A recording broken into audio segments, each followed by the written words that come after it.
Henry Ford automobile industry নিয়ে কিছুই না জানা মানুষও এই নামটা শুনলে অ্যাটলিস্ট ফোর্ডের লোগোর কথা নিশ্চয়ই মনে করতে পারবে। কিন্তু আপনি কি এটা জানতেন এই ইন্ডাস্ট্রির সাথে নাৎসি জার্মানির একটা কানেকশন ছিল? আর শুধুমাত্র যেন-তেন কানেকশন না, হিটলার তার এক স্পিচে বলেছিলেন তিনি হেনরিক ফোর্ডকে আমেরিকায় ফ্যাসিজমের লিডার হিসেবে দেখেন। এমনকি এই লোক একসময় আমেরিকার রাজনীতিতে সরাসরি অংশগ্রহণ করেছিল। এমনকি সেকেন্ড ওয়ার্ল্ড ওয়ারে ফোর্ডের জার্মান ব্রাঞ্চ প্রায় 90,000 ভেহিকেল বানিয়েছিল জার্মানিদের জন্য। আর এ কারণে অনেকেই মনে করে ফোর্ড অটোমোবাইলস ইন্ডাস্ট্রির ফাউন্ডার হেনরি ফোর্ডের পলিটিক্যাল ক্যারিয়ার যদি সফল হতো আর তিনি দ্বিতীয় বিশ্বযুদ্ধের সময় আমেরিকার প্রেসিডেন্ট থাকতেন, তবে হয়তো আমেরিকা অ্যালাইদের সাথে না হয়ে নাৎসিদের দিকেই যোগ দিত। অর্থাৎ তাহলে বিশ্বের ইতিহাসই হতে পারত পুরোপুরি অন্যরকম। এখন আপনাকে বলি, এই যে ফোর্ড কোম্পানি, এর ফাউন্ডার হেনরি ফোর্ড তার টিনেজে কাজ শুরু করেছিলেন একটা ঘড়ির মেকানিক হিসেবে। এবং আজকের দিনে আমরা অনেকেই যে বিশ্বাস করি যে বিশ্বের একদম সেলফ মেড যেসব ম্যানগুলো আছে তাদেরও কিন্তু বাবারা হয়তো অনেক ভালো ভালো পজিশনে ছিল বলেই তারা সেই জায়গায় যেতে পেরেছিল। বাট হেনরি ফোর্ডের গল্পটা এইটার থেকে আসলেই পুরোপুরি আলাদা। পুরোদস্তুর মধ্যবিত্তর ঘর থেকে উঠে এসে ওয়ার্ল্ডের one of the largest automobile industry যে তিনি শুধু দাঁড়া করিয়েছিলেন তাই না, তিনি এবং তার পিয়াররা মিলে মানুষের যোগাযোগের মাধ্যম হিসেবে ঘোড়াকে পুরোপুরি রিপ্লেস করে দিয়েছিলেন। কিন্তু একই সাথে তিনি ছিলেন ভয়ঙ্কর রকমের অ্যান্টিসেমেটিক। তার নিউজ পেপারে অ্যাক্টিভলি অ্যান্টিসেমেটিক লেখা ছড়ানো হতো। কিন্তু একই সাথে অসংখ্য ভালো কাজও আছে তার নামে। $5 পার ওয়ার্ক ডে, যেটাকে অনেকেই ইতিহাসের ফার্স্ট অ্যাকচুয়াল মিনিমাম ওয়েজ হিসেবে দেখতেন, সেটাও তিনি এনেছিলেন। ইন্ডাস্ট্রির রুলস এবং রেগুলেশন নিয়ে এমন আরও অজস্র রেভলিউশনারি স্টেপ তার আছে। সেগুলো অবশ্যই তার বিজনেস মাস্টার মাইন্ডের এক একটা নতুন স্টেপ বলতে পারেন মানব সভ্যতাকে দেওয়ার জন্য। কিন্তু এই সবের আড়ালে তার ডার্ক সাইডটাকে নিয়েই আজকের ভিডিওতে আমরা কথা বলবো। Okay, this video is sponsored by বাংলাদেশের অন্যতম গ্লোবাল ব্র্যান্ড ওয়ালটন। আপনারা জানেন, যেমন দেশের সীমানা পেরিয়ে বিশ্বের প্রায় 50টিরও বেশি দেশে ওয়ালটন পৌঁছিয়ে গিয়েছে, ঠিক তেমনই তাদের সাপোর্ট আমার এই চ্যানেলের ভিডিও এডিটিং বলেন, রিসার্চ কিংবা গ্রাফিক্সের কোয়ালিটি আরও আপগ্রেড করতে হেল্প করছে। So thanks a lot to Walton for supporting this channel. Henry ফোর্ডের জন্ম 1863 সালের 30 জুলাই মিশিগানের ওয়াইন কাউন্টির স্প্রিংওয়েল টাউনে। উইলিয়াম এবং ম্যারি ফোর্ডের 6 সন্তানের মধ্যে সে ছিল সবার বড়। তার বাবা ছিলেন একজন ইমিগ্র্যান্ট, আয়ারল্যান্ড থেকে এসে ওয়াইন কাউন্টির একটা ফার্মে তারা সেটেল করেন। হেনরি ফোর্ডের বয়স যখন 12, তখন সে নিজেই এদিক ওদিক থেকে ছোটোখাটো জিনিসপাতি জোগাড় করে নিজের জন্য একটা মেশিন শপ বানিয়ে ফেলেন। এবং এর পরপরই এলাকার তার বয়সী ছেলে পেলে এবং নিজের বন্ধুবান্ধবদের ব্যবহার করে তিনি একটা আস্ত স্টিম ইঞ্জিন বানিয়ে ফেলেন নিজের ওয়ার্কশপে। ইঞ্জিন নিয়েছিল তার অগাধ আগ্রহ, জিনিসটা তার কাছে ম্যাজিকের মতো লাগতো। এরপরে ডেট্রয়েটের বিখ্যাত ফ্লাওয়ার অ্যান্ড ব্রাদার্সে একটা অ্যাপ্রেন্টিসশিপ নেয় সে। 1882 সালে অ্যাপ্রেন্টিসশিপ শেষ করে 1 বছর তিনি মিশিগানে সে সময়ের বিখ্যাত ওয়েস্টিং হাউস স্টিম ইঞ্জিন রিপেয়ারের কাজ করতে থাকেন। আর এই কাজ করতে করতেই তিনি আবিষ্কার করেন ম্যাজিক ইঞ্জিনে হলেও ম্যাজিকটা ঘটায় আসলে সেই ইঞ্জিনের ফুয়েল। শুরু হয় তার ফুয়েল নিয়ে স্টাডি। অ্যান্ড এই কাজে তাকে গাইড করার জন্য তিনি প্রবাবলি পেয়েছিলেন ইতিহাসের ওয়ান অফ দ্য বেস্ট মেন্টরকে, থমাস আলভা এডিসন। এডিসন ইলুমিনেটিংয়ের বেসমেন্টে হেনরি ফোর্ড তার কাজ চালাতে থাকেন রাত করে, আর দিনের বেলা ইঞ্জিনিয়ার হিসেবে কাজ করতে থাকেন তার কোম্পানিতে। অ্যান্ড এখান থেকেই শুরু হয় এমন এক মেন্টর আর মেন্টি রিলেশনশিপ যেটা পুরো বিশ্বের অটোমোবাইল ইন্ডাস্ট্রিকেই বদলিয়ে দেয় কর্পোরেট আর ইন্ডাস্ট্রিয়াল কালচারকে। এখানে এডিসনের সাথে ফোর্ডের কিভাবে দেখা হয়েছিল এই ঘটনাটাও বেশ ইন্টারেস্টিং। 1893 সালে ফোর্ড তার লাইফে প্রথমবারের মতো একটা ইন্টারনাল কম্বাসন ইঞ্জিন বানান। ডেট্রয়েটের 58 বেগলি অ্যাভিনিউয়ের একটা বাসার কাঠের টেবিলে পৃথিবীর প্রথম ফোর্ড ইঞ্জিন গর্জন করে ওঠে। পরে তিনি সেটা দিয়েই একটা কোয়াড্রিসাইকেল বানান। আর 1896-এ তার বানানো এই কোয়াড্রিসাইকেল নিয়ে তিনি এডিসন ইলুমিনেটিং কনভেনশনে এডিসনকে দেখান। এডিসন সে সময় নিজেই বিশ্বাস করতেন যে অটোমোবাইলই হচ্ছে ট্রান্সপোর্টেশনের ভবিষ্যৎ, আর এই কারণে তিনি নিজেও সেগুলো নিয়েই কাজ করছিলেন। আর এই কারণেই ফোর্ডের কাজ দেখে তিনি তাকে প্রচণ্ড রকমের উৎসাহ দেন, এবং হেনরি ফোর্ডের সেই সময়ে ঠিক এই উৎসাহটারই দরকার ছিল। 1899-এর আগস্টের 19 তারিখ তিনি এডিসন ইলুমিনেটিং থেকে সরে এসে ডেট্রয়েট অটোমোবাইল কোম্পানি গঠন করেন। বাট সেটা জাস্ট 18 মাসের মধ্যেই ব্যাংকরাপ্ট হয়ে যায়। এখন আপনারা বুঝতেই পারছেন সেই সময়ে মেইন ট্রান্সপোর্ট হিসেবে ঘোড়াই ব্যবহার করা হতো। গাড়ি ছিল কেবলমাত্র বড় লোকদের একটা বাহন। সব কোম্পানি সে সময় চেষ্টা করত যতটা হাইফাই এবং যতটা দামি গাড়ি বানানো যায় সেইটাই। হেনরি ফোর্ডও প্রথম দিকে সেই ঢেউই গা ভাসিয়ে কয়েকটা রেসিং কার ডিজাইন করেন। ইভেন সেগুলো একটা নিজে চালিয়ে 1901 সালের মিশিগানে আলেকজান্ডার উইন্টনের গাড়িকে হারিয়েও দেন। এই আলেকজান্ডার উইন্টন আবার উইন্টার মোটর ক্যারিয়েজ কোম্পানির একজন ফাউন্ডার ছিলেন, অ্যান্ড এই কোম্পানি আমেরিকার one of the first automobile manufacturing company. তিনি প্রথম ডিজেল ইঞ্জিন এবং প্রথম আন্ডার ওয়াটার অপারেবল ইঞ্জিন আবিষ্কার করেছিলেন। সো তাকে হারিয়ে দেওয়া ওয়াজ সামথিং ভেরি হিউজ। তাকে হারানোর পরই স্পন্সর পাওয়ার জন্য বিশাল একটা সুযোগ আসে তার কাছে। জাস্ট 1 মাস পরেই তিনি হেনরি ফোর্ড কোম্পানি নামে তার সেকেন্ড কোম্পানি ওপেন করেন। কিন্তু এই কোম্পানিও তিনি ছেড়ে দিয়েছিলেন যখন ইনভেস্টরদের সাথে তার গ্যাঞ্জাম লাগে। গ্যাঞ্জামের মেইন কারণ ছিল কারণ ইনভেস্টররা যাচ্ছিল সরাসরি একটা প্রোডাক্ট বানিয়ে সেটা মার্কেটে পাঠাতে, কিন্তু অন্যদিকে ফোর্ড চাচ্ছিলেন তার ডিজাইনকে আরও ইমপ্রুভ করতে। আলটিমেটলি তিনি কোম্পানি ছেড়েই দেন এবং সেই কোম্পানিটাই আজকের দিনের ক্যাডিলাক মোটরকার কোম্পানি হয়ে ওঠে। 1903 সালের জুন মাসে তিনি এবং আরও 12 জন ইনভেস্টর মিলে প্রায় $28,000 ইনভেস্টে ফোর্ড মোটর কোম্পানি শুরু করেন। আর এই ইনভেস্টমেন্টটা আসে স্টক আকারে, যেখানে ফোর্ড নিজেই 25% স্টক রাখেন। তার ফার্স্ট গাড়ি বিক্রি হয় জাস্ট 1 মাসের মধ্যেই। কিন্তু ফোর্ডের গাড়ি যে আসলেই বিশ্বে সাড়া জাগানোর মতো একটা জিনিস সেটা সবাই বুঝতে পারে 1904 জানুয়ারি মাসে, যখন হেনরি ফোর্ড তার ডিজাইন করা 999 কার নিয়ে ফাস্টেস্ট মাইলের রেকর্ড করেন। জাস্ট 39.4 সেকেন্ডে তার গাড়ি 1 মাইল অতিক্রম করে। আজকের দিনের হিসেবে যদিও এটা কিছুই না, কিন্তু তখনকার দিনের হিসাবে এটা একটা বিশাল ব্যাপার ছিল। আর এরপর থেকেই বুঝতে পারছেন তারা কিন্তু পেছনে ফিরে তাকাতে হয় নাই। ফোর্ড প্রচণ্ড রকমের মার্কেট বুঝতেন। তিনি কিছুদিন পরে দেখলেন যে রেসিং কারের মার্কেট আসলে খুবই ছোট, অনেক লাভজনক, কিন্তু মার্কেটের সাইজ ছোট। তারা যদি সামহাও রেসিং কারের মার্কেট প্লাস কমন পিপলের মার্কেট ধরতে পারে তাহলে বিজনেস আরও অনেক লাভের মুখ দেখবে। তো তিনি এবার প্ল্যান করা শুরু করেন কিভাবে মানুষের জন্য অ্যাফোর্ডেবল গাড়ি আনা যায় সেটা নিয়ে। এরপরই 1908 সালে আসে ফোর্ড মডেল টি। এইটা ছিল একটা রেভলিউশনের মতো, easy to drive, cheap to repair and most importantly affordable. 5 বছরের মধ্যে এটা আমেরিকার টপ সেলিং কার হয়ে যায়। কিন্তু এখান থেকে আবার লাগে আর এক সমস্যা, ডিমান্ডের সাথে প্রোডাকশন মিট করতে পারছিল না তারা। কারণ সেই সময় পর্যন্ত সব কোম্পানি কেবলমাত্র মানুষের হাতে হাতে গাড়ি বানাতো। ফোর্ড দেখলেন এইটা করতে গিয়ে আসলে অনেক বেশি সময় নষ্ট হয়, প্লাস ম্যাটেরিয়ালও ড্যামেজড হয় এবং ওয়ার্কাররাও খুবই আস্তে আস্তে এক জায়গা থেকে আরেক জায়গায় গিয়ে কাজগুলো করে। এর বদলে সে সময় বেভারেজ কোম্পানিগুলো যেরকম করে সেই রকম কিছু করা যায় কিনা তিনি সেইটার প্ল্যান করেন, যেখানে ম্যাটেরিয়ালগুলোই ওয়ার্কারদের কাছে আসবে এবং ওয়ার্কারদের মুভ করে এক জায়গা থেকে আরেক জায়গায় যাওয়া লাগবে না। অর্থাৎ আড্ডাবাজি এবং সময় নষ্ট জিনিসটা কম হবে। সো তিনি অটোমোবাইল ইন্ডাস্ট্রিতে ইন্ট্রোডিউস করলেন মুভিং অ্যাসেম্বলি লাইন। 1913 সালে আনা এই টেক ম্যানুফ্যাকচারিংকে রেভলিউশনাইজ করে ফেলে। আগে যেখানে 12 ঘন্টা লাগতো একটা গাড়ি অ্যাসেম্বল করতে, সেখানে এটা করতে লাগে মাত্র 90 মিনিট। অর্থাৎ তার আগ পর্যন্ত যেই ব্যবস্থা ছিল আপনারা বুঝতেই পারছেন যে 12 ঘন্টা লাগিয়ে একটা গাড়ি অ্যাসেম্বল করতে, অর্থাৎ দিনে 2টার বেশি গাড়ি বানানো যাবে না। আর ঠিক এই কারণে কিন্তু এই সময় যে কার ম্যানুফ্যাকচারাররা যারা ছিল তারা আসলে একেবারে খুবই হাই এন্ড গাড়ি ছাড়া বানাতেই চাচ্ছিল না। কারণটা কি? কারণ বুঝতেই পারছেন, আপনারা যদি কম দামি গাড়ি বানান তাহলে আসলে দিনে 2টার বেশি গাড়ি বানাতে পারবেন না, আর স্বাভাবিক কম দামি গাড়ি থেকে আপনার লাভটাও কম হবে। এই কারণে মেইন টার্গেট মার্কেট ছিল আসলে একেবারে বড় লোকরা, যারা একেবারে টপ এন্ড সব গাড়িগুলো কিনবে এবং তাদেরকেই সার্ভ করছিল এই অটোমোবাইল ইন্ডাস্ট্রি। কিন্তু হেনরি ফোর্ড তো এই জিনিসটাকে 90 মিনিটে নিয়ে আসতে পেরেছেন, অর্থাৎ দিনে তার প্রোডাকশন সংখ্যা কয়েক গুণ বেড়ে যাবে। আর এইটা থেকেই তিনি এবার নিচের দিকে নজর দিতে পারেন। And as the first mover Ford পেয়ে গেল পুরো আমেরিকার মার্কেট, যেমন ডিমান্ড তেমন তাদের সেল। অ্যান্ড এর সাথে সাথে সে দাম আরও কমানোর সুযোগ পেয়ে গেল।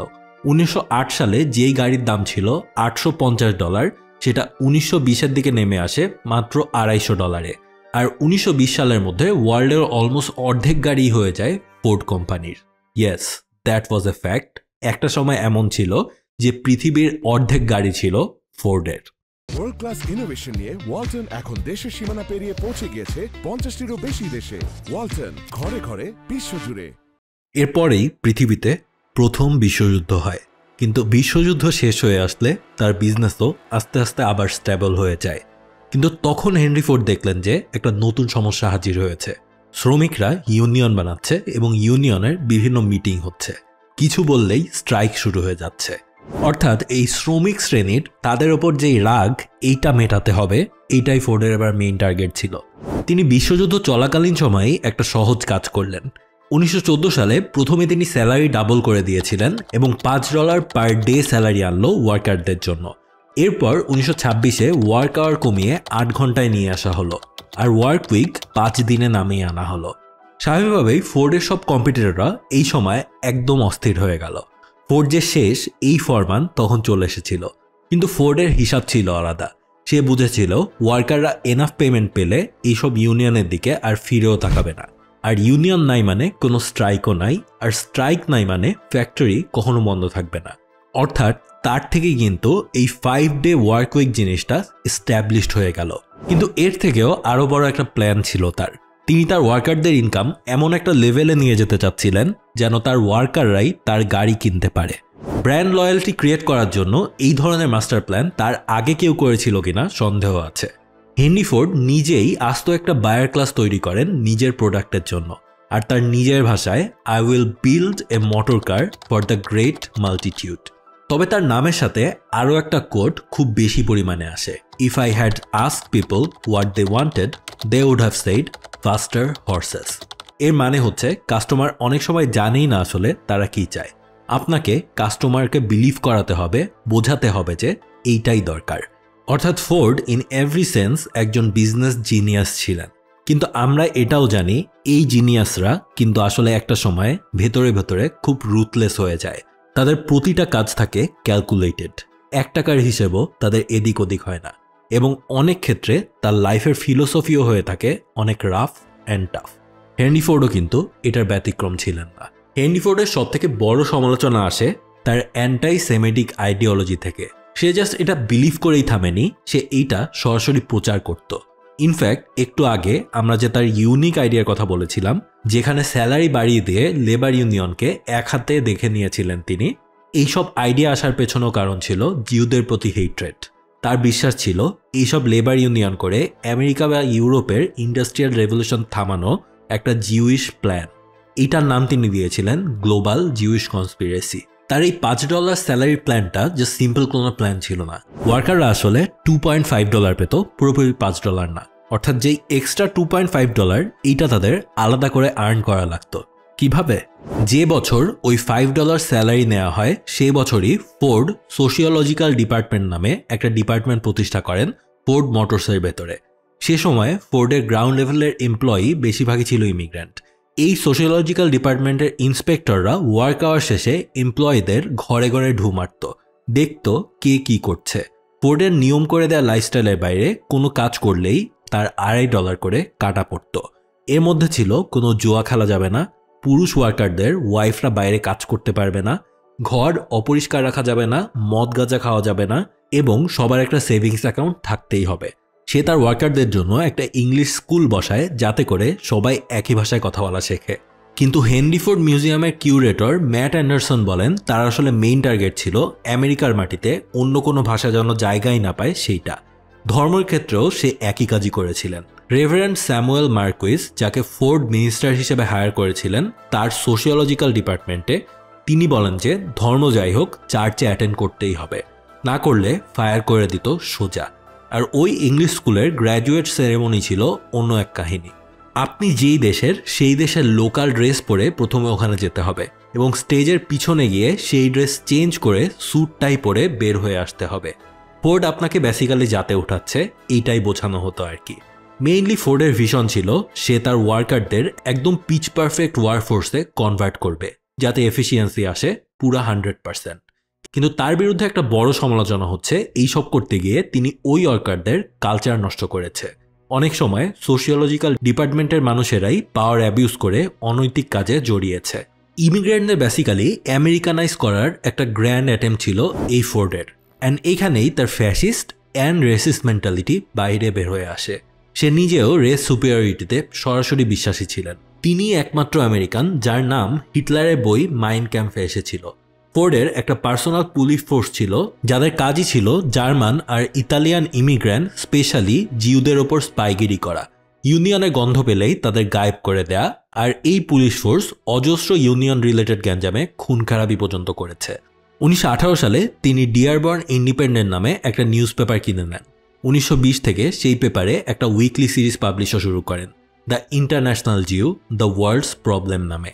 কোনো রাগঢাক নাই, একদম সোজা সাপটা। এই সিরিজটা ছিল সেই সময়ের বিখ্যাত the protocols of the elder Zion কনস্পিরেসির ওপর বেস করে।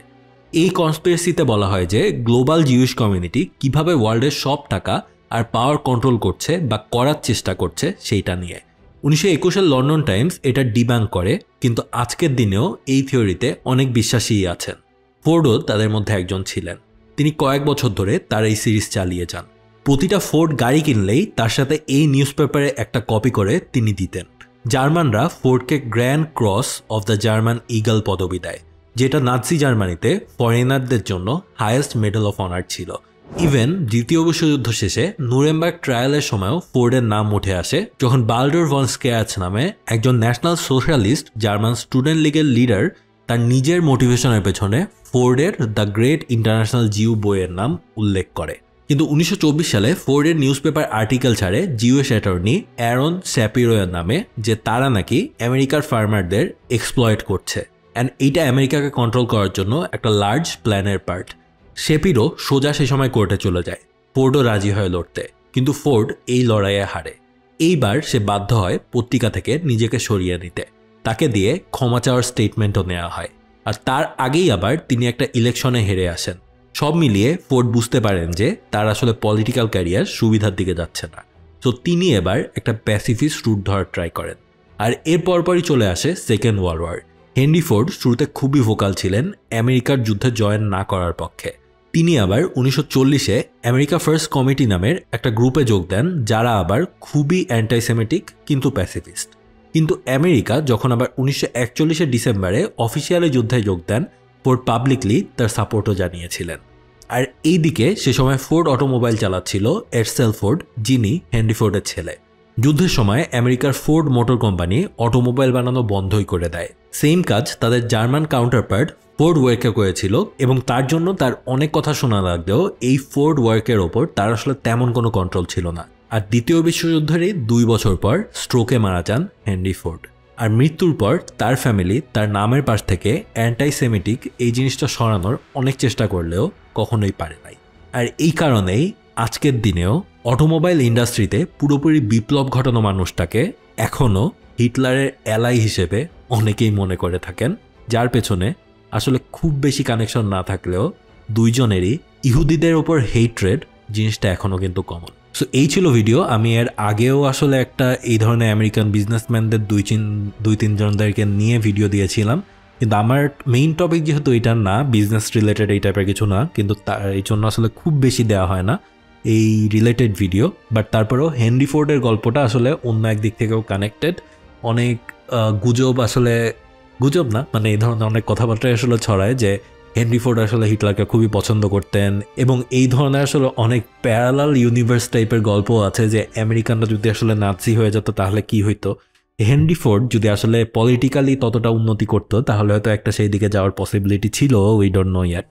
সো এই ছিল ভিডিও। আপনারা কমেন্ট করে যান আপনাদের কেমন লাগলো, অ্যান্ড নেক্সট কোন টপিকে ভিডিও চান সেটাও কমেন্ট করে যান। So that's all for today. Until my next upload, have a good week. Goodbye.